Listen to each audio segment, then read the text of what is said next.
beautiful College Inn Porterhouse in Chicago's famous Hotel Sherman, it's time now for your family to join the millions of families from coast to coast and listen to America's favorite, Don McNeill and his Breakfast Club. And now here he is, your Toastmaster, Don McNeill. Good morning, Breakfast Clubbers.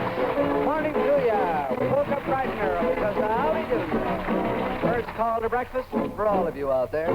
America, wake up, Breakfast Club is on the air.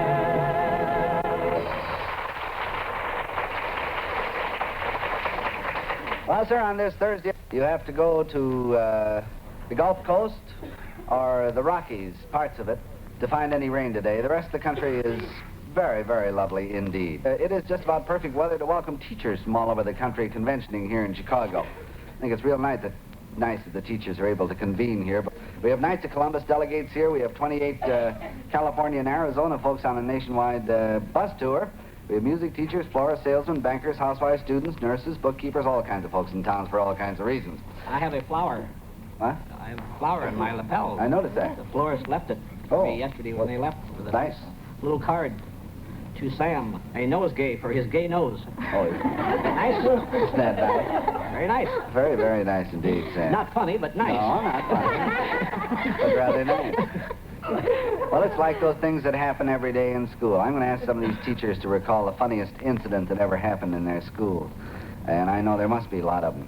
Mrs. Nelson Tracy of Middletown, Rhode Island, sent me one. Little boy in her family said to his mother one day after he'd begun first grade in school, he came home and he said, "Say, Mom, what is a dumb ring?" Just come back from school, first grade, you know, and she thought, what is this? He said, "Mom, what is a dumb ring?" And she was mystified, and she asked where he'd heard this word. And he said, "We sang it in school. We sang a song. It was the very first day we started singing it." She said, "What song, dumb ring? I don't get it." "Yeah," he said, "every morning we sing, 'Let free, dumb ring.'" Whoa. You want my flower? I think I'll take that. Well, I imagine that some of these gals and fellows, too, will have some real amusing incidents to report from us that happened in school. But right away, we're going to start with Dick Noel here, a gentleman who attended the schools in Long Island, somewhere. Yeah.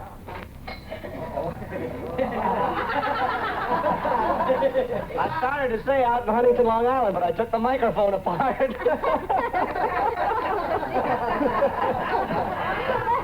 Send out a technician. Noel is in there again. Yeah, gee, I did that without stumbling. Yeah. He just pulled the microphone cord out. How's it going now?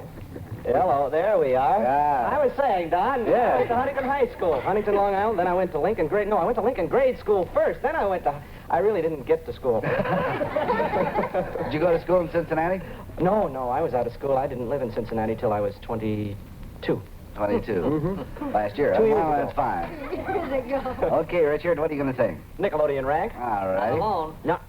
Let's not leave out the important part of this. Yeah, Bill Cranes is going to play. All right,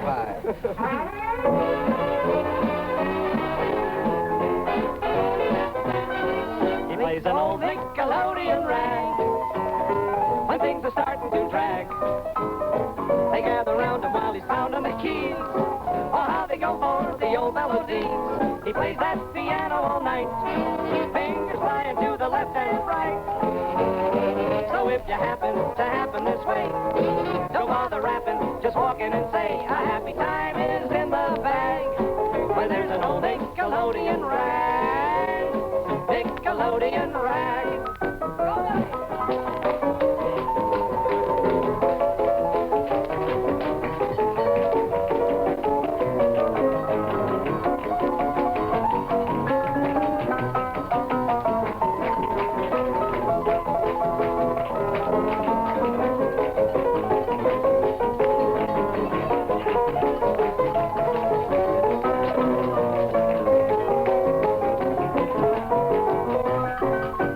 Plays that piano all night, fingers flying to the left and right. So if you happen this way, don't bother rapping, just walk in and say, a happy time is in the bag. Where there's an old Nickelodeon rag, Nickelodeon rag. The ragtime begins when it's played by Bill Cranes.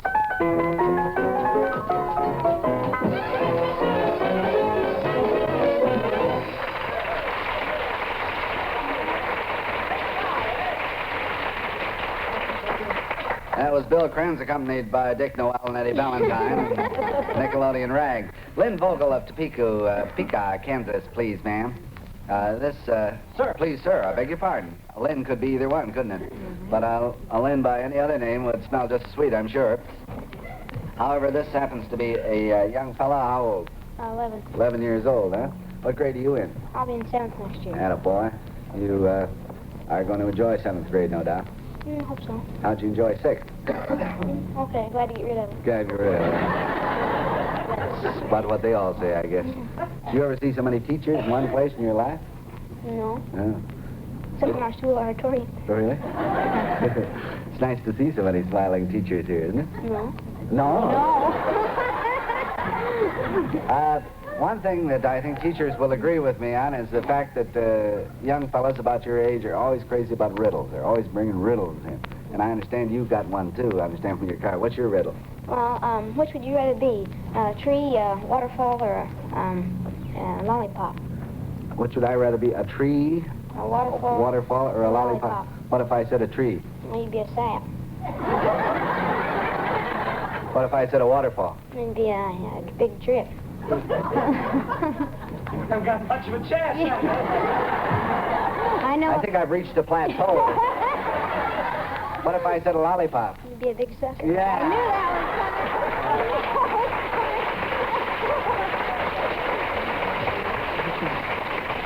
that You can't win either way, can you? Huh? You can't win either way. No, you can't. No, no matter what you told say. him, boy. Sam, let's you and I play a little riddle game. All right, yeah, okay, All right. I got one for you. All right? What is green, grows all over, and is covered with concrete? I don't know. What is it? Grass. I just put it in the concrete to make it difficult. Now, I remember that joke. You're supposed to say, you know, you put it in there to make it hard. It's the same thing. Difficult. No, it isn't. Hard. No, it isn't. No, it's Hard. silly. Any teacher would know that. Oh, stop. You try this one. All right. What has 110 degrees and creates slimness? That's easy. A steam bath. Oh, Frank. Fine, how you doing? I'm fine. You're Frank Bonner from Houston. That's right. What do you do, Frank? Well, I'm a retired weather stripping man. Retire now. Retired. You don't strip the weather anymore. No more. No more. You have had trouble for a number of years, I understand, talking to your wife at a certain time of the day. That's right. What time of the day? 9 o'clock in the morning. She won't talk. No. Why not? Well, she's listening to you. That's the reason I came here, to see who you were. Well, now that you see, you don't mind anymore. Oh, no, I'm safe now. Yeah, yeah.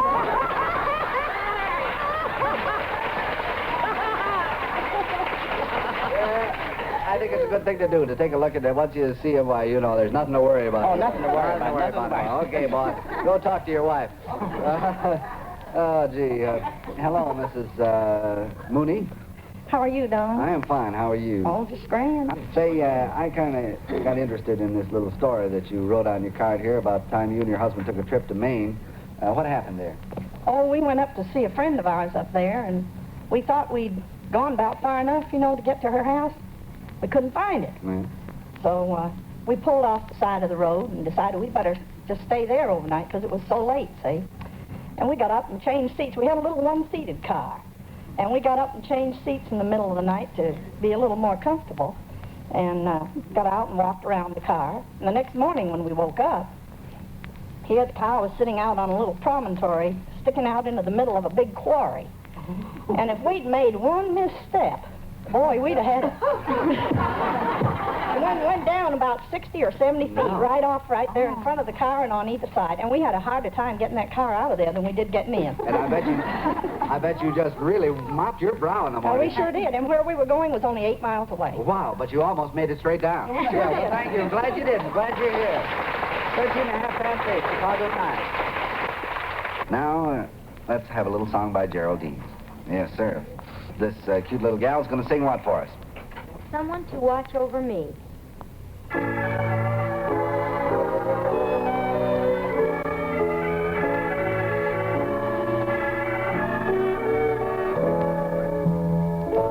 There's a somebody I'm longing to see.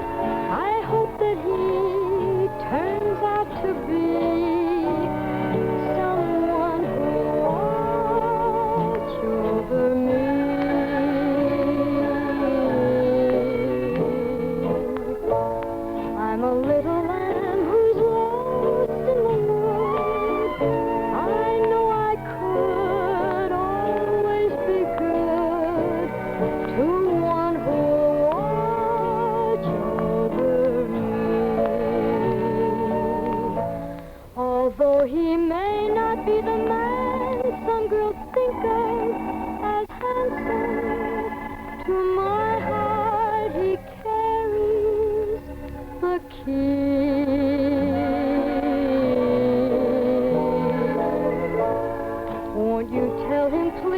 put on some speed, follow my lead. Oh, how I need someone to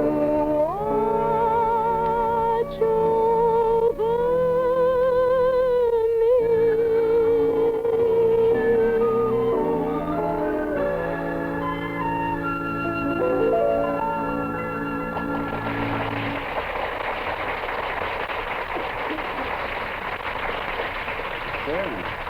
Mighty nice.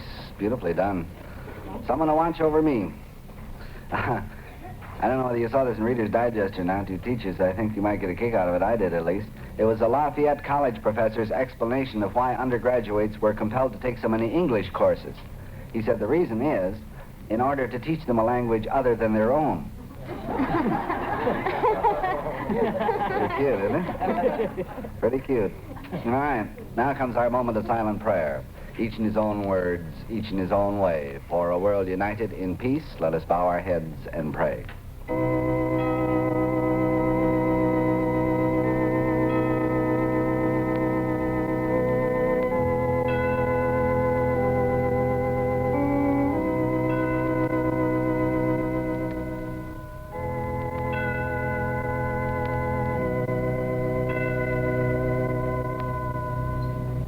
Amen.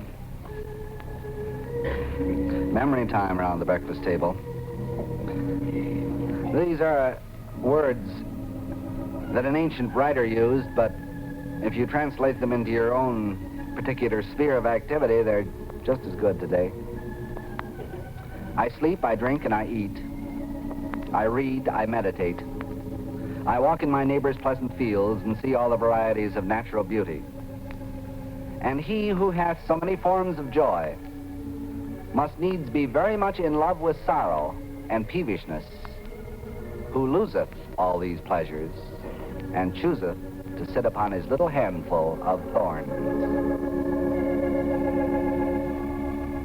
While others forsake and desert you, when you're in the depth of despair, he'll share all your burden and sorrow. Just seek him and he'll be there. He's only a prayer away. He's only a prayer away. God will be with you whenever you pray. He's only a prayer away.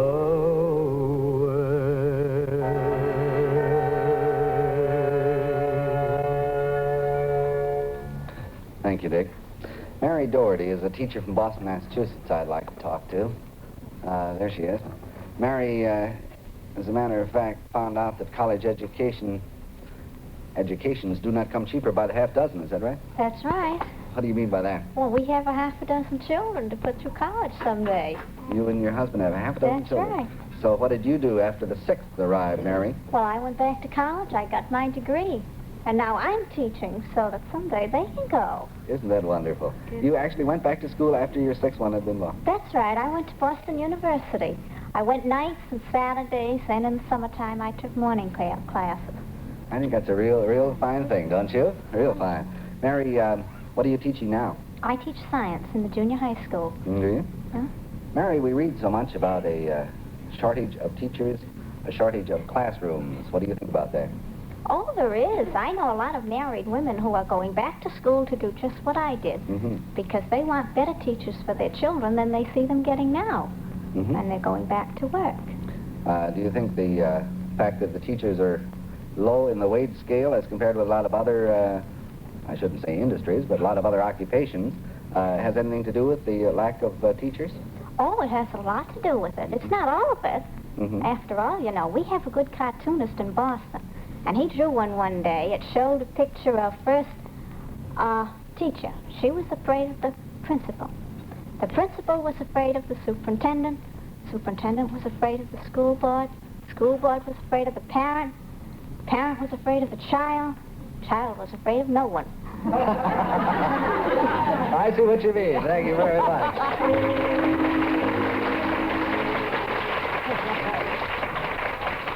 How true, how true. They are afraid of no one. Yeah.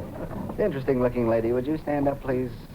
You. Don't know how interesting I am, but I'll stand up. Yeah. Yeah, you look interesting to me. Oh, thank you, darling. Yeah. What's your name? I'm Mrs. Amelia Davis of Galesburg, Illinois. Weren't you here once before? Oh, I've been here before, yes. And I was here yesterday, had a card. 200 got turned away, and I was one of them. Oh. So I came back. Amelia, I'm sorry. I know you are. You look sorry.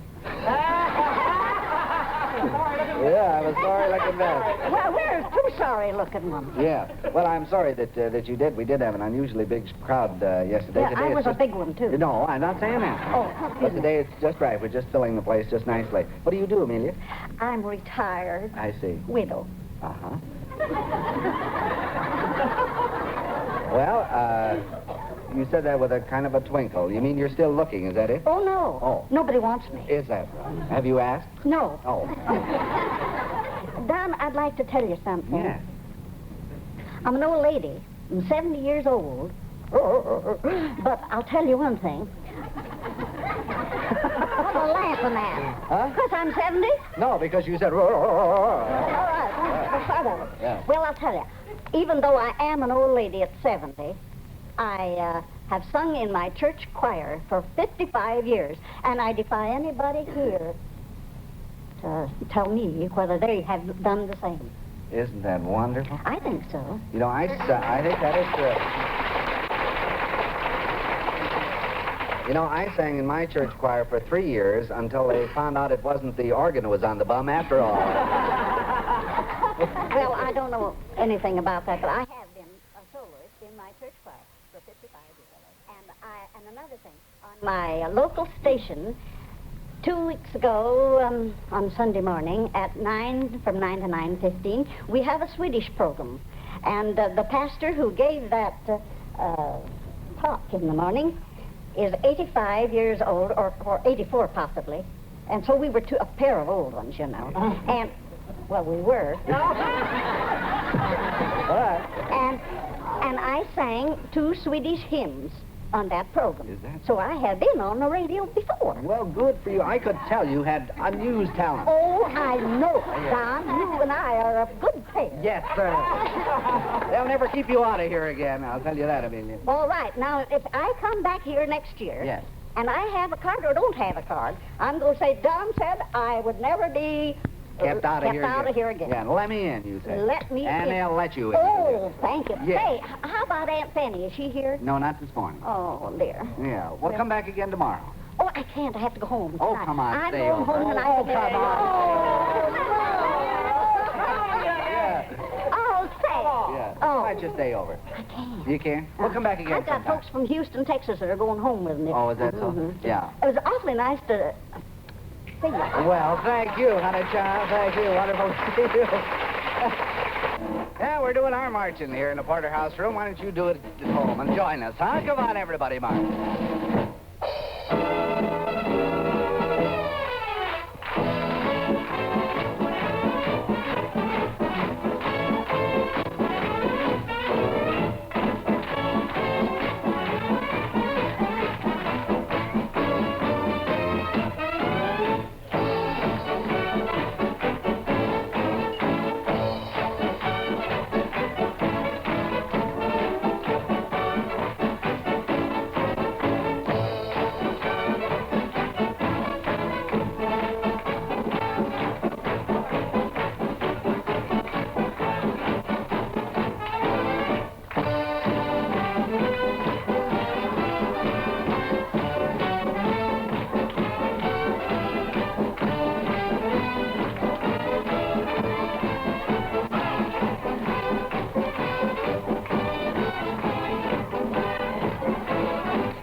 I tell you, these are splendid marchers here this morning.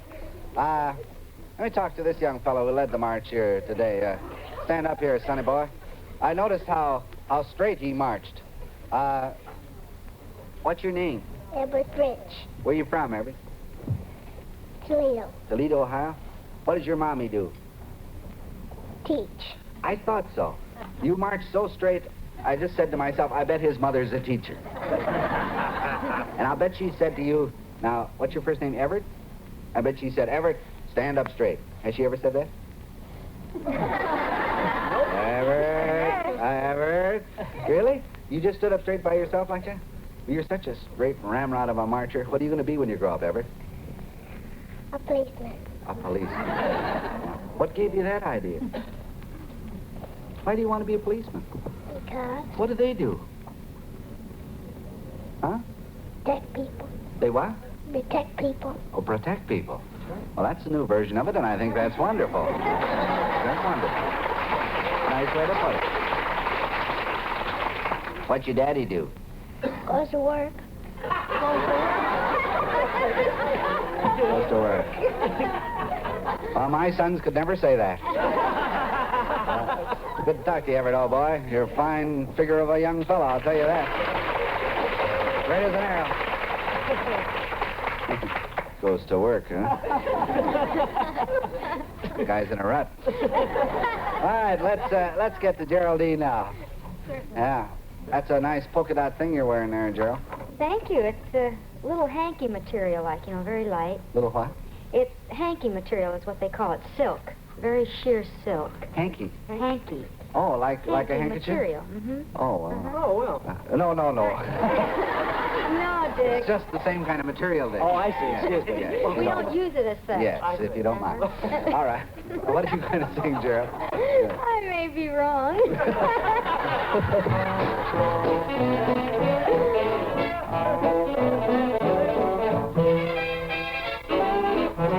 I may be wrong, but I think you're wonderful. I may be wrong, but I think you're swell. I like your style, say, I think it's marvelous. I'm always wrong, so how can I tell? All of my clothes are unsightly.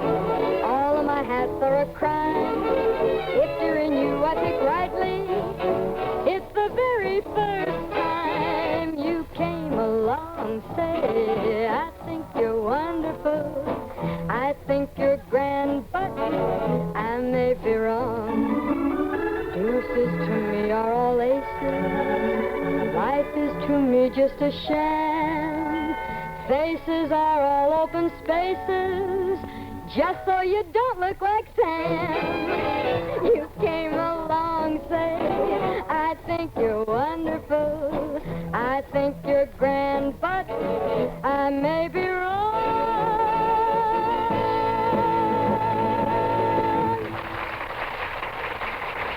Thank you, Gerald. Yeah, she's poking old Sam just to show him she didn't mean it. Yeah, I that's love right. you still. Yeah. That's nice. Teachers are prone to ask questions. So I wonder what questions teachers would ask me if I gave them an opportunity. Teachers, here's your chance to put up your hands and ask a question, like you're always asking your students to do. Now, come on, teachers. Let's not just sit here and look out the window, teachers, on a bright sunny day. Let's pay attention. Let's have our questions ready. There's a or question. We'll stay after down. school. Yeah, that's right. This teacher has a question, and her name is, My name is Mrs. Tanya Yates, from... kindergarten teacher from Detroit, Michigan. Yes, Miss Yates. Do you have a leisure period? You mean during our program? What do you do with your leisure? What do I do with my leisure? We have a leisure period. Yes. Every day from 8 to 9. May I also ask, do you have a coffee break? Do we have a coffee break? Oh, yes. I tell you, we have such a coffee break here that if we bought coffee for everybody, it'd break us in no time. This is just propaganda. You know that the teachers are asking for an hour free of supervision from children, and this is just a plug for all of us. Oh, I see. That's one of the deals you got in this teachers' union, is it? Yes, You want an hour off away from the children yes, during school, during school time. and you want coffee break at that time, is that it? Or beside that? If we can have it, if possible. It seems that industry does. you breakfast clubbers, this is our meeting. But once again tomorrow you'll hear our greeting. Yes, sir, we'll be back at the same old spot tomorrow, and I hope you will, too. Until then, this is your Toastmaster, Don McNeill, and all the gang saying so long, and be good to yourself.